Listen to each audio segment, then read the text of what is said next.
বুধবার আর্জেন্টিনার ঘরের মাঠে মনুমেন্টালে মুখোমুখি হবে লাতিন আমেরিকার দুই পরাশক্তি দল ব্রাজিল ও আর্জেন্টিনা।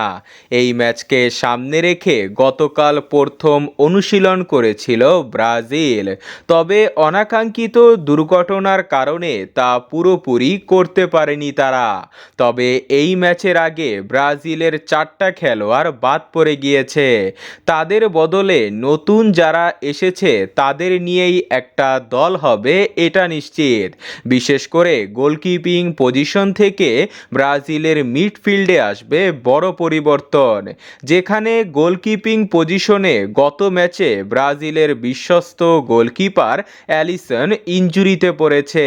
তার জায়গায় গোলপোস্টের নিচে থাকবে আল নাসারের বেন্তো।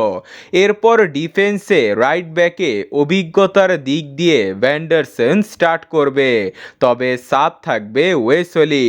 ও লেফট ব্যাকে গতবারের মতো স্টার্ট করবে গুলহার্মে অ্যারেনা। সেন্টার ব্যাকের দুই পজিশনে মার্কুইনিয়সের সাথে জুটি বাঁধবেন মুরিলো। কার্ডজনিত সমস্যা থাকার কারণে গাব্রিয়াল মেগালেস নিষিদ্ধ হওয়ায় তার বদলে ডাক পেয়েছে পিএসজি এর বেরালদো, তবে তাকে দিয়ে তো আর স্টার্ট করানো হবে না। মিডফিল্ডে বড় দুটা পরিবর্তন আসবে।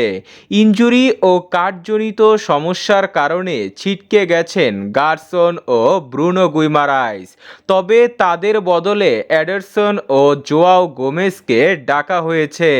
তবে এখানে আন্দ্রে ও জোলিংটন স্টার্ট করতে দেখা যেতে পারে।